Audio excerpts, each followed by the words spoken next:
I'm pleased to introduce David Replogue, Vice President for Federal Programs at TRIDEC. David will lead our first panel, Building the Region's Clean Energy Workforce. Welcome, David. And I'm pleased to introduce our first session.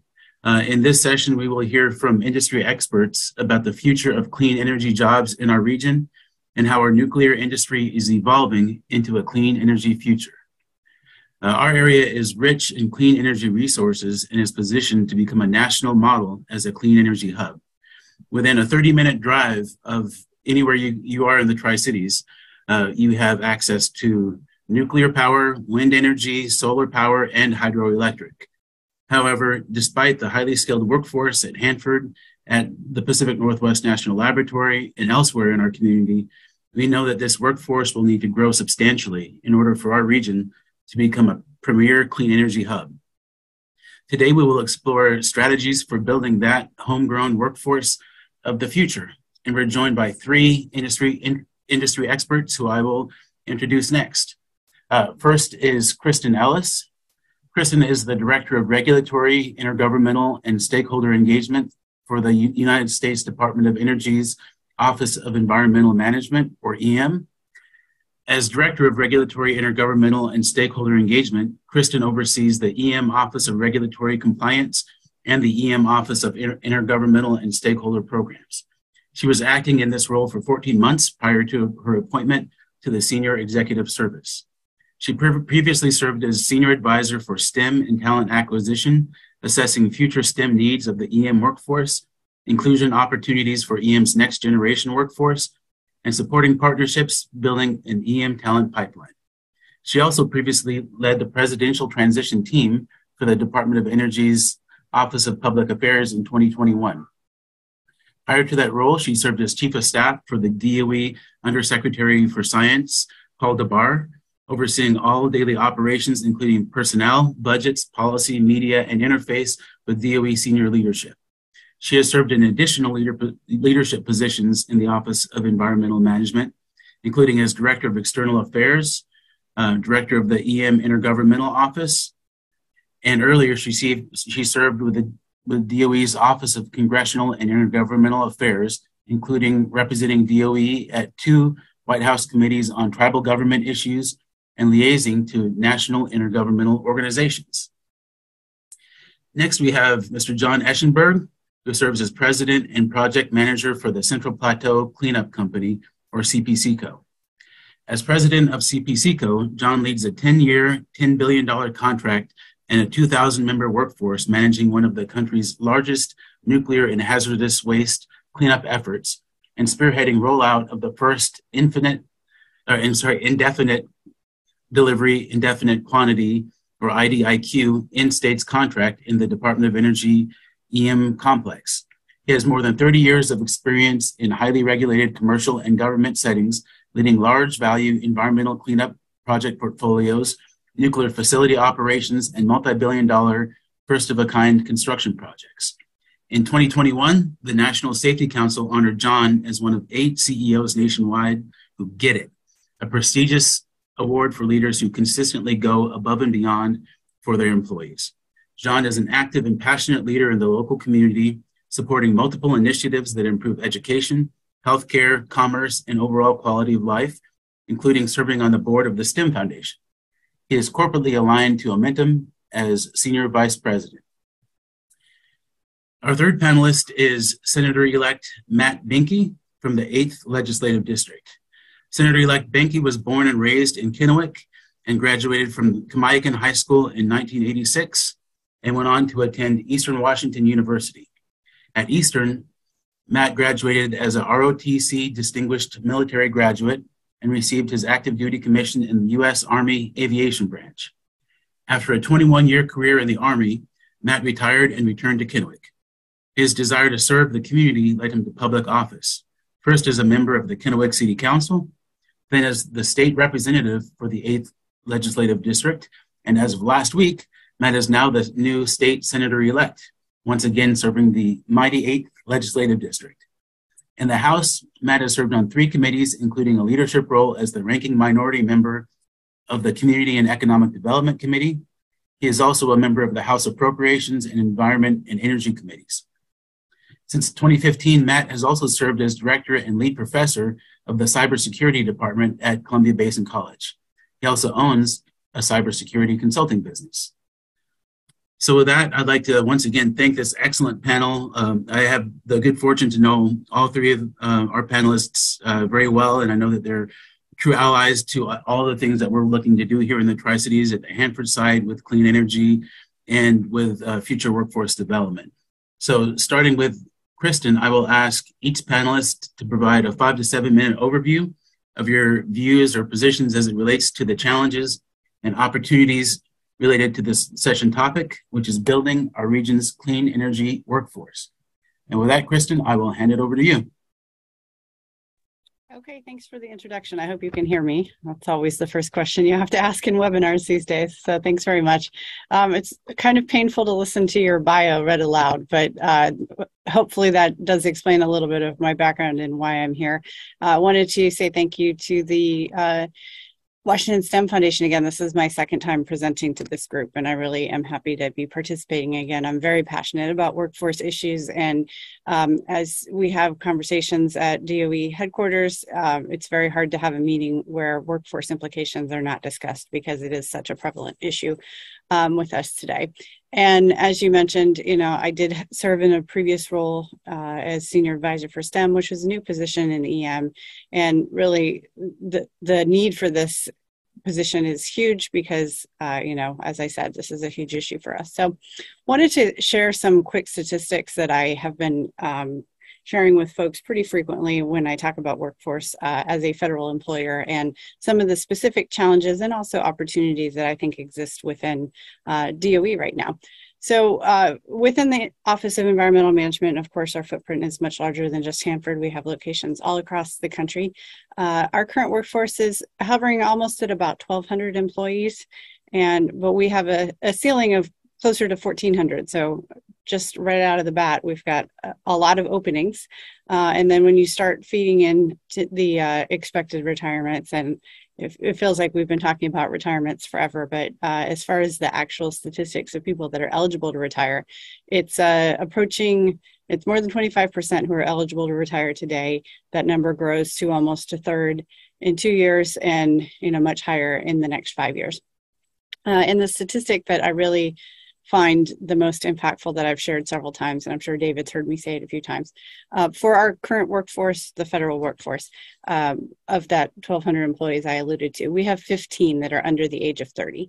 So clearly, we have some gaps in the generations across our workforce, and obviously there's a lot of work to go at Hanford and at all of our locations across the country, and so we're going to need a lot more workers and a lot more people to join our very fascinating mission. And I do think we find, we are searching for the best and the brightest in a whole wide number of fields, and not only the STEM fields.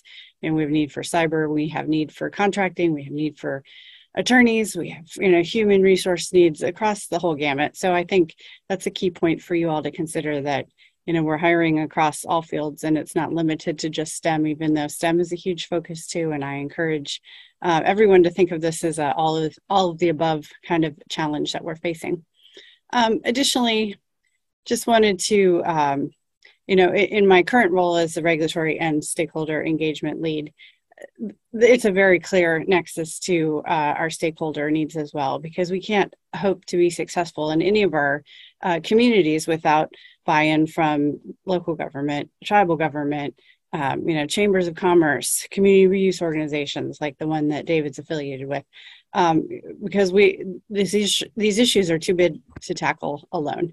And for several of our locations that are dispersed across the country, it's not like we're in downtown Chicago or downtown Seattle competing for people that are applying to Google or Amazon or other places like that. We are in some different geographic locations. And again, if you don't have someone who is a third generation Hanford worker or knows about Hanford, recruiting at other places that don't know about our locations is a big challenge for us as well.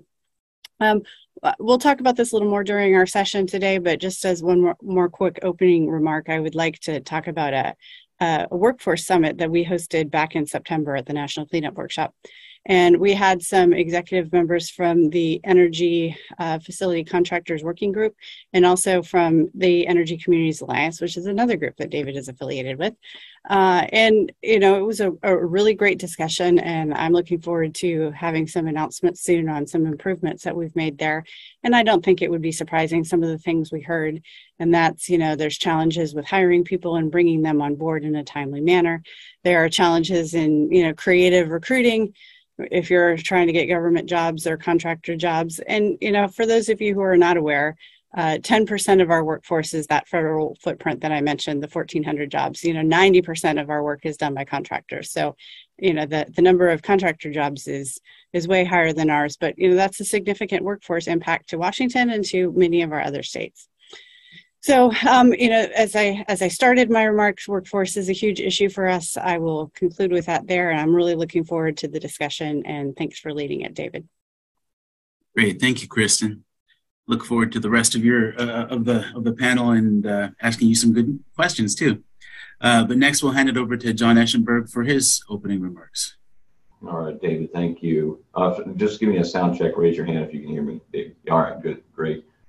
So welcome to all there. It's good to see our fellow panelists. Kristen, I just seen you not too very long ago doing something very similar, and it's always good to see Matt. And thanks, Steve, for your introductory remarks to tee up the panel. So, David, I'll be quick here because I think I want to get us into having the dialogue here, because I think will be the value. But, I'll pick up where Kristen left off, and that is the workforce is obviously our most valuable asset. If I just look at our workforce on the Hanford site alone, that workforce is measured somewhere between 9,000, 10,000 workers, depending on what we're doing at the time. So it's a massive workforce, and they're highly trained and they're very skilled in a highly regulated environment. So we've got a pedigreed workforce, many of whom have security clearances. They're very responsible employees. They live responsible lives. So we've got a really good workforce that we're starting with. But as life happens, our annualized attrition rate as a site, and particularly my company, we're losing somewhere between 20 to 25% of our workforce each year. And so we're losing them. So where are they going? Well, many of them are retiring with 30 plus years of experience. Many of them are going to our market competitors, other competitors within the industry, whether it be Amazon, Google, Facebook, large data centers, other industry. And then we lose just a few of them to our local competitors here in the Hanford market. But the point is we're losing our significant portion of our workforce. And so all of the company leaders here spend an enormous amount of time working together to make sure that we can attract, recruit, and train the next generation of our workforce. And I think, David, in terms of this broader topic, because it's a wonderful opportunity for us, not only locally, but globally, how do we build and capitalize on clean energy sources, clean energy resources? What's the future of clean energy look like? And then how must we retool our existing workforces and our future workforces such that we can be successful as we lay out, our energy pathways for the future. And I know what's working for us as we work really hard to replenish our the attrited portion of our workforce. What's working well for us is our relationship with local community colleges and the state's universities. We have cooperative employment programs. We have internships that we offer. I think one of the things that's important for us all, and maybe David, we can talk about this in the dialogue, is how do we really attract this next generation of our workforce and what motivates them? Because what motivates a 22-year-old today is a lot different than what motivated probably myself and Matt. I won't speak for you, but we're at the same age or thereabouts, even though you're you're more handsome than I am at our age, but I think, we really have to be in tune with this latest generation. And we onboard as a company about 40 new employees each month, and I get to talk to each and every one of them. I'm very impressed by this next generation of our future workforce. They're motivated more about the nobility of the mission, less about money and financial things, and more about working for some form of a purpose and some form of a cause. They want to give back to the planet. And I think we need to really understand that and capitalize on that as we drive forward to work really hard to attract this next generation of our workforce. And I'll talk about this maybe in a response to some of the questions likely, but I really do think that the collective, we need to focus all the way down into the elementary schools, but with a concerted effort on kids that are 8th grade or so, and working with their parents.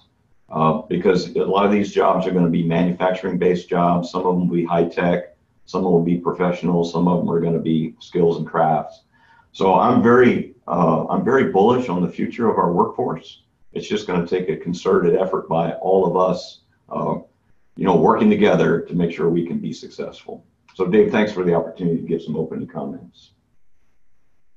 Great, thanks, John. And I just put a quick plug in too before we move on to Senator-elect Banky, that if anybody has any questions as you hear these opening remarks, please note that there is a Q&A tab at the bottom of your screen. Welcome any questions that you might have, and feel free to enter them at any time. And with that, we'll hand it over to Senator-elect Matt Banky. And thanks, Dave, and appreciate the opportunity to be here with each and every one of you and this esteemed panel. Kristen, good to see you again. I know we've been on several of these before, and John, always a pleasure. And no, I think you have the tipping of the hat in the looks category of the youth, and whatever you're doing, bottle it and sell it. You'll make a lot of money. Thanks, Dave, for the opportunity to be. As you know, as a college educator, background in the military means a lot to what we're doing in our community, and getting into leadership positions in the House and the Senate, working a lot with the workforce, but not only where we're at in the infrastructure, we mentioned the education, the academia, really looking at that vision that John and Kristen were talking about in the future of where we're going as a country, where we're going as a state, and in the energy sector, having that time where we can give that clear, concise guidance to the energy sector and what we can do to support it, whether it's in the manufacturing. But the big piece is our workforce and how we have the critical skills to meet the needs of that future workforce. Get them prepared now. Also going after, and I'll speak to some of the bills, the policies that we've been working on in the state of Washington, but across the nation, and kind of leading the efforts of retaining that critical faculty, staff, the facilities as well that you see in our communities and around the nation of where people want to go that will attract the next generation. When they look to a vision, as John mentioned, of the purpose they want to work toward, it's a higher calling than just salary. It's a balance of life, work, balance with their families. You do need to speak out to and reach out to parents, to family members at an earlier age, whether it's the middle schools, to kindergartens, all the way up, of how we're mentoring our children from the silver tsunami to having those in the industry, transitioning and continuously looking at where those skill sets are moving on and why we are projecting that to the future. Of course, in government, we always want to make it efficient and effective as we possibly can, but also leading the nation so then we can showcase what we're doing and bringing back a lot of that innovation in our nation, what we can do with supply chain issues that are happening overseas in a global economy, where that economic development come together with that workforce and showcase that inspiration for others as we're looking to that vision. But thanks for having me on board. Just a quick comments, but then we'll get into a lot more of that legislation and stuff. And of course, touch on cybersecurity, because you know that's my home run swing there. But thanks, Dave, for having us. Great. Thank you, Matt. And again, just a quick reminder, if there are any questions, please do put those in the Q&A and be happy to ask those questions to the panel. But to kick off, I might just ask one question to each panelist and go in reverse order. So starting with Matt, As you alluded to, there's a lot of interest from you and other state legislators. We have heard from Kristen and John about the interest from the Department of Energy and the Hanford site. But do you have any ideas or thoughts how we can kind of leverage the interest both at the state and federal levels to support workforce development and kind of combine those efforts most effectively?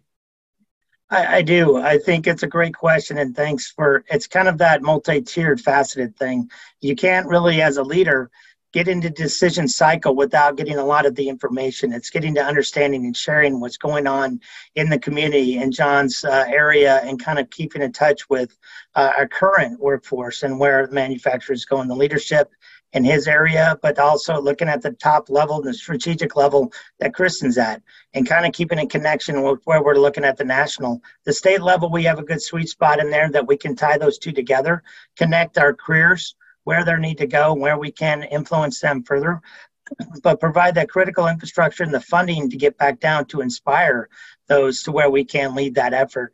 It's the timing of that decision. It's getting into that planning cycle so we as leaders can make sure we're looking forward into the future, maybe not having a crystal ball, if you will, but at least some aspects of understanding where that vision's going and looking at a long-term solution so people can then, really have that continuity, have that respect.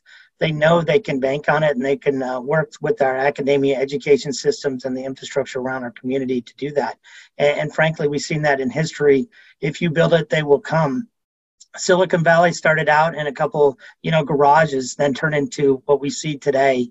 And we have an opportunity, I believe, and you'll hear this a bunch, how much I love this community growing up here. We're at that same kind of cusp in history to where we have a great area that's at. We have legislation that's in place that we're looking at aggressive goals to meet our climate change or clean energy future, and look at efficiencies across the net when we learn from coming out of COVID that we can do it here, we can build it here, and then we can foster that innovation for the future. So thanks for that question, David. Great, thank you. And so next for John, I know that CPC-Co already is doing a lot of kind of work on this front, both at the kind of at all levels, at all ages. But you kind of touched on it, and Kristen, I think, really touched on it as well with the pending retirements and the amount of attrition that's happening every year.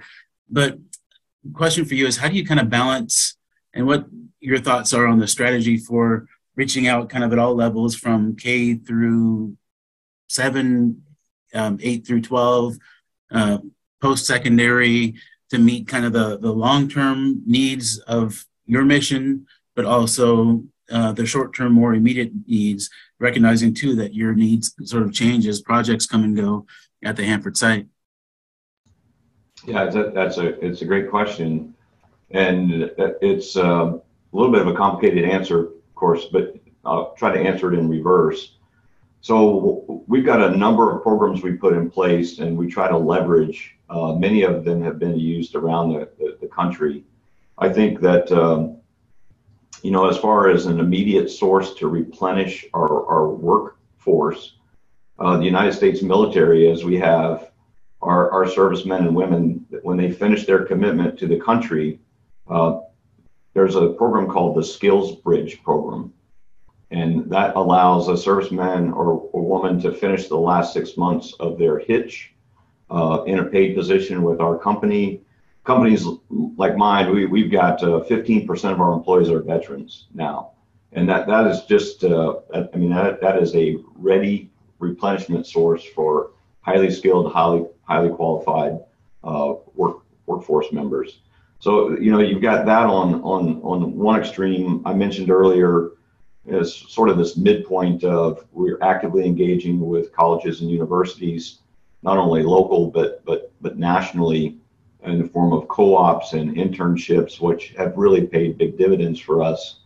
And then the third part is, how do you seed plant today, and how far do you go back? So, we, just like most companies, are big supporters of, the STEM education, junior achievement, the whole suite of things that allow us to penetrate down into the elementary and mid schools and really get kids energized about STEM.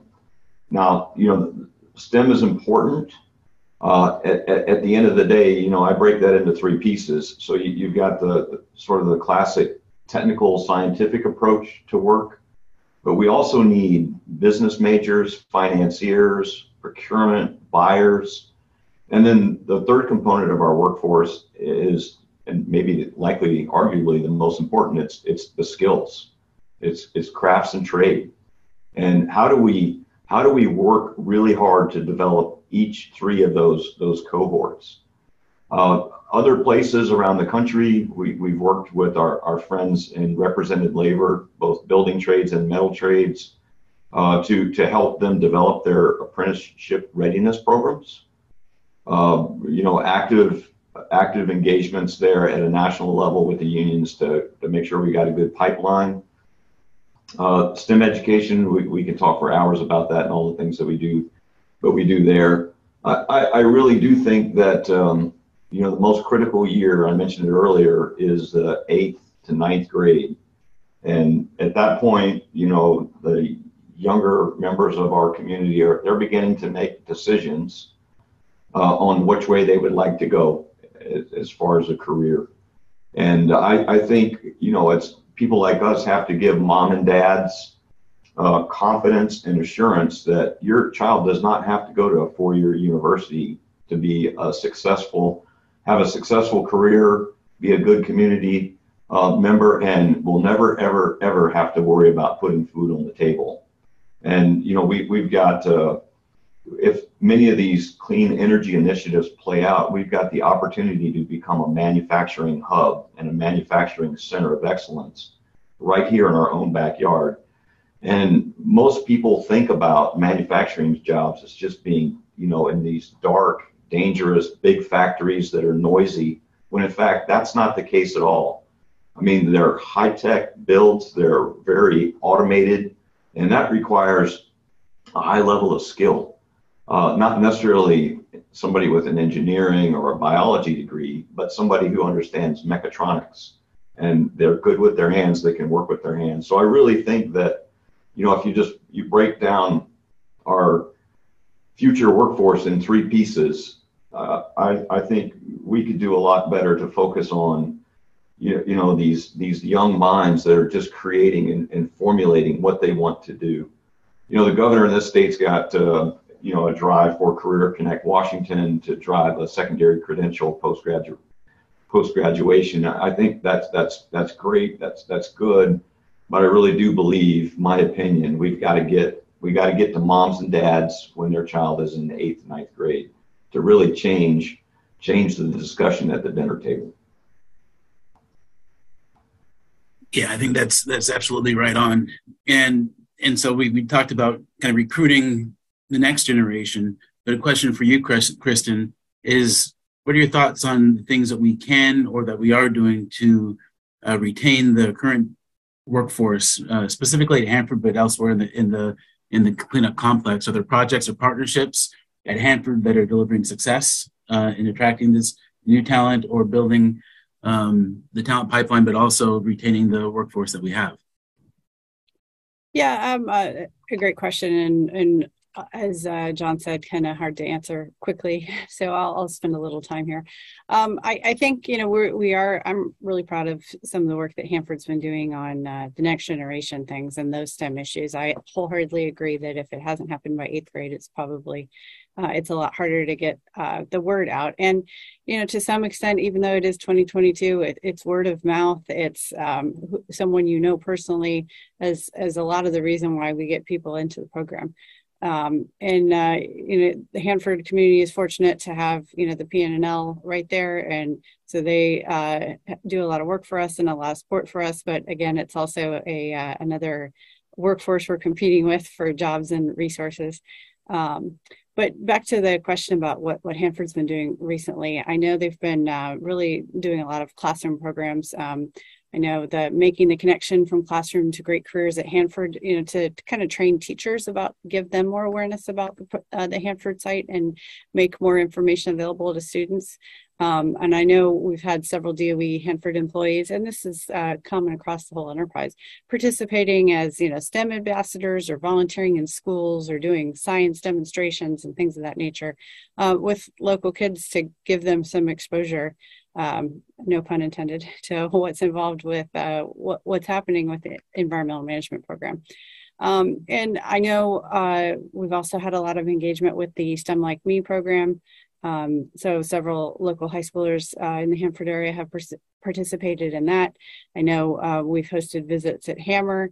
I know we've had other STEM activities at other Hanford locations, and I think those are great, to get people hands-on and seeing what's happening. And I was in a meeting not too long ago, and they were talking about how they had presented a problem set to some high school students, and some of the stuff they had come up with was not something that the team had thought of beforehand. So I really am a very passionate supporter of having diversity of viewpoints and representations, and I think we make our best decisions when we have teams that are built with folks that are not approaching things from the same perspective, and that may be generationally, it may be your educational background. And so again, our key to being successful in the next kind of decades of work upon us is going to be relying on getting the best and the brightest in all the fields, including the fields that we don't even know that well yet. I think for environmental management, the next couple of decades will be a lot more artificial intelligence, robotics, the video game kind of interface work to kind of do remote engagement with some of our things in the environment. So I'm also the first one to say we could always do a little better marketing. And, you talk to kids under the age of 12 and they want to be a YouTube influencer, or they want to make video games. And, we're not that far. We could do some video game-like activities for a job, and, we are saving the planet and helping our environment. And I think that's another kind of key marketing point that we really could do some improvement on. And that's, come work for environmental management, and you're helping to improve your local environment where you live, and, help support clean energy goals, help support, the future use for Hanford, what the future vision will be for the community. We're not going to be here forever. Our goal is to clean up and move on to the next chapter. So, how exciting would it be to build your career on something like that? So, we're always hiring. Come find us. Great, thank you. And we got a couple of really good audience questions, so I'll ask those to the entire panel, and whoever would like to take them, please do. So the first question is about military strategy. The question is there work ahead with the military to show the pathway from high school to the military skills or job, and then show the crosswalk for civilian hire? And as an example, in healthcare, the Army trains board-certified LPNs, and the hiring rate for Army LPNs as they exit is great. So how can we better communicate these opportunities to exiting service members? I will jump in on that one. Being a former service member veteran of over 22 years flying helicopters, then going into the cyber field, and then maybe turn it over to John and Kristen. But the big thing, kind of like the LPNs, we do have that federal certification while you're in the military and you're transitioning out. The bigger problem there is keeping that connection as we're transitioning our soldiers or service members that are coming out of the service with mentorships, and having that connection to a clear pathway as they're exiting, whether it's through job fairs, tech career stuff that are happening out there. I know it would develop into some of these communicating the ideas of these opportunities, come out with marketing to what we're doing now in the colleges, even, and kind of that tie-in is cyber competitions. So you go into these career sets and it's almost like you're playing a video game, or you're competing still in that. And those skill sets are shown to other people as a referee and others, how well you're in this space. And that experience will come to fruition when you're interviewing, marketing yourself, and even discussing that interview process with corporate America, the manufacturing, and as well as DOE space and the government services.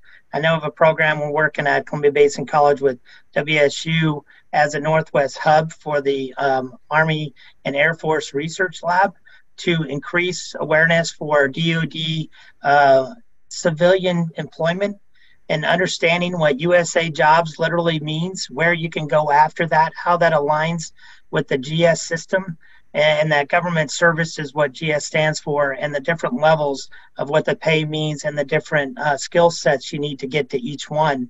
And that is matriculating down to this grant into our academia, to where we're realigning curriculum to ensure our students are coming through, and when they get a certification up to an associate's degree into a bachelor's to a PhD, that entire level of that pathway, they have the critical skills needed to go into the technical services we're talking about, whether it's calculus, applied science, applied math, and the different areas of the sciences to get those career-connected learning and that pathway success. A lot of this is in place, but it needs to be updated and evaluated with the emerging technologies that we're seeing. And then, of course, again, looking out to the future. But yeah, great question in the military.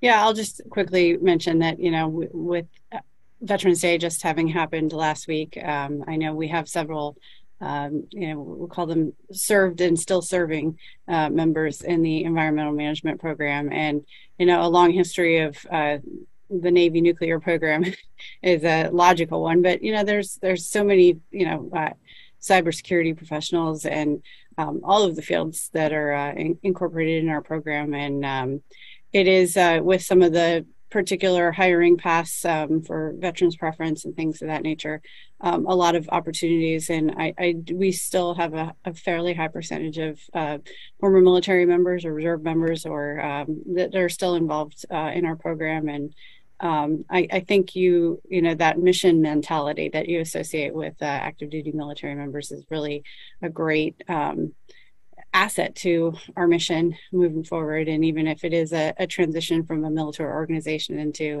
the federal government, there's a lot of very mission oriented people that are very successful in our program and bring a lot of rigor and military discipline that helps us be more successful in our mission.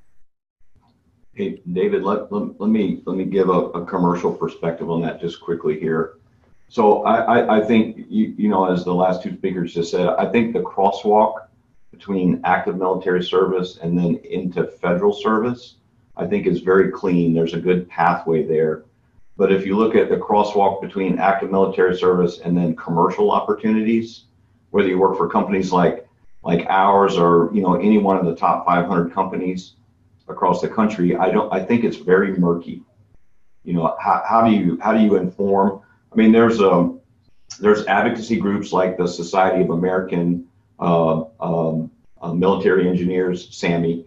That's a good avenue, but that crosswalk I think is not there. And in the spirit of the topic of this discussion, how do we get to a point where we've got a reliable workforce that's qualified to help us take the next step in carbon reduction and drive towards clean energy sources? Whether it be electric grid modernization or energy efficiency, energy storage, fossil fuels, nuke power, you pick. I think we've got some work there to do on how do we decode something that's very complicated to communicate what the opportunities are, whether it be solar, wind, power, nuclear power. How do we communicate those opportunities? Kristen mentioned the Nuke Navy. There's a little bit of a brother and a sisterhood there that makes it a little more tidy. But in terms of, large scale grid storage capacity or grid modernization, I think we've got some work to do.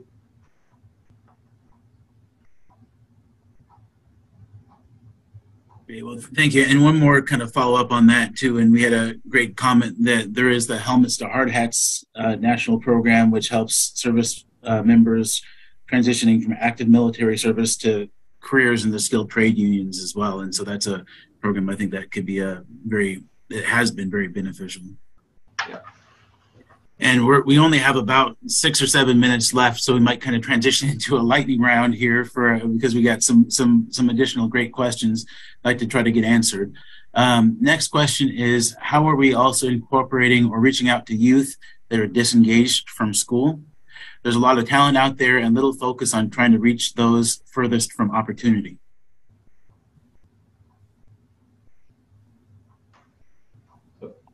Anyone want to take that? I'll start. So I think what we've heard a lot of at Department of Energy through the new Biden administration officials is a huge support and recognizing that there is a need for environmental justice and looking at economically impacted communities that have been left behind in various decision-making things. And I think for the Hanford communities, certainly there are some groups that fall into that category. And I think, we have worked with the tribes for many decades. And I think back to some of the programs that we've set in place at Hanford and with other tribes as well, where it's, approaching environmental cleanup or how we're doing oversight with the cultural perspective of the tribal one. And,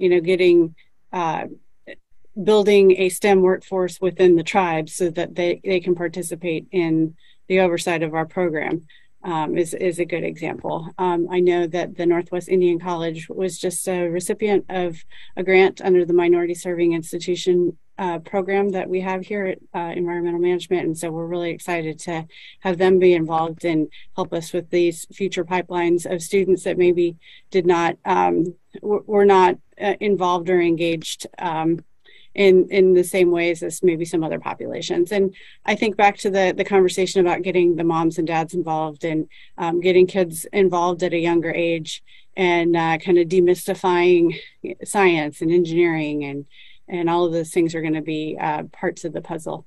Certainly not the whole solution, but I think, we've got some good programs to build on, and having more opportunities to expand those will be definitely a key part of how we are successful moving forward. David, I did mention the apprenticeship readiness program earlier, widely used. It's got a big focus on underserved in the communities, minorities and females, to bring them into the trades. The group that question highlighted, often the forgotten in our community. It's a 6-week program of apprenticeship readiness. It's a wonderful thing that introduces them to the skills. If they graduate apprenticeship readiness program, North American Building Trades will accept them into an apprenticeship readiness program. So it's a wonderful thing. We've got to capitalize on that. And I would kind of cap it off with what the first two speakers are mentioning and gathering at the state. These programs need to then get out to, and as part of that disengagement, get more engaged in our community, get more of that outreach, educate, inform parents, and even our career counselors. We have career completion coaches now, which just in the word alone is completing that next goal of whether it's graduation, having that pathway, clearly define it in a way to where we meet the students of the future, which is now and where they're at. A lot of this was in COVID being remote and the remote workforce that we're seeing in the future with those critical skills that we need. Great, thank you. And we only have about 3 or 4 minutes left, but we have a couple more questions. One of them was sort of touched on already, but I think it is an important issue is how do we best engage with the moms and dads and getting them involved in the conversation and helping them to understand where the opportunities are, how to prepare their kids for those opportunities. And so any other thoughts or examples or mechanisms that you all have in mind that might be helpful in doing that engagement with parents?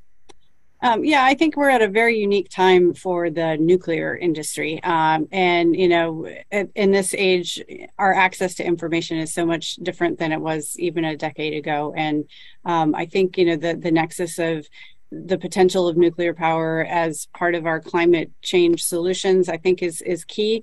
And, for an office like Environmental Management, we have a key role to play there.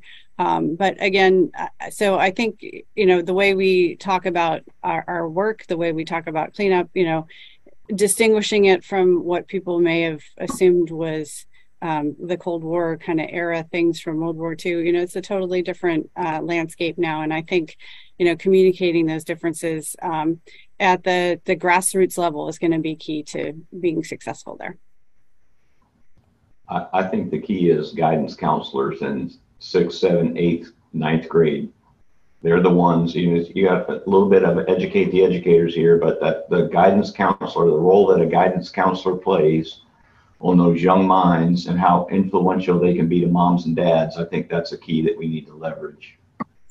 And I would add the leveraging social media where they're at, the technology that you can get on your smartphone and things, the YouTube quick 2 to 3 minute videos of what it really means, breaking down what some people, to Kristen was talking about, the old school idea of understanding what nuclear power is, but how does that really mean it to us in the family, in the homes, and right here in our community and the residences, breaking that down within a complicated issue within a minute and a half with the videos that's coming out. A big shout out to DOE, Kristen, your office, and others that have kind of done that, really harness those marketing so then you can share and and then present that. Students quickly grasp those. Moms and dads get that picture, and then you can have more of a better follow-on conversation, I believe, like John was saying, and kind of expanding that pathway to them. Last question, and we actually have 2 questions that I think align pretty well together. One of them references kind of the age-old issue of job postings that require experience, especially for somebody who's fresh out of school and maybe doesn't have that experience. But then the other question, which I think plays into that, is how can we bring K-12 and business leaders together to create more pipelines to the workforce through increased worksite learning opportunities, internships, help get those students that experience when they're ready to enter the workforce? Just quickly, I know we're running out of time. I think that, we are kind of exploring new kind of internship opportunities and recognizing that, especially on USA Jobs, it sounds very intimidating, and we need to get some other pathways to get folks involved in the program. And maybe that's like a graduate fellows program. We're looking at that. I think this minority serving institution program is a great pipeline program that we didn't have as many resources on that we will have now. So I think that's a key part of it also. But I think this is part of those kind of longer term workforce summit items that we've been talking about with ECA, with TRIDEC, and with others. So looking to continue to get some more feedback on how we can make improvements there. Thank you. For me, I guess my 2 cents here in 20 seconds or less, I really think there needs to be a concerted focus on the underserved in our community. It's a great part of our workforce that's largely, we've not been able to capitalize on it because we can't penetrate to their dinner table at home because they have non-traditional upbringings, non-traditional family situations, and we have got to double our efforts to get to that kitchen table and give them a pathway out of what may not be it's going to be an awkward life. I would, sorry, folks, for excited about that answer. I would just carry that on as well, being honored to be a part of the Hispanic Serving Institution here in the Tri-City area, of reaching that out and getting those counselors, getting those spearheaded stakeholders that we can do in our community, and to echo that, to doubling down on that, getting it out there a lot better is the best way to do it. The families are the key here, families in our communities, and then getting the message out as best we possibly can. Great. Well, thank you, Matt, Kristen, and John. I think a great panel, great conversation. Clearly a lot of opportunities and also a lot more work to do. But this panel was great, and really appreciate all you taking the time to share your wisdom with the group. And so now we're going to transition into a brief 9-minute break. We'll be back here at 1 p.m. for the next session, which is Career Connect Washington, National Recognition, Local Impact. Learn how Career Connect Washington is building a nationally recognized initiative that inspires local students and is building the workforce of the future. And with that, we'll go into break. Thanks, everyone.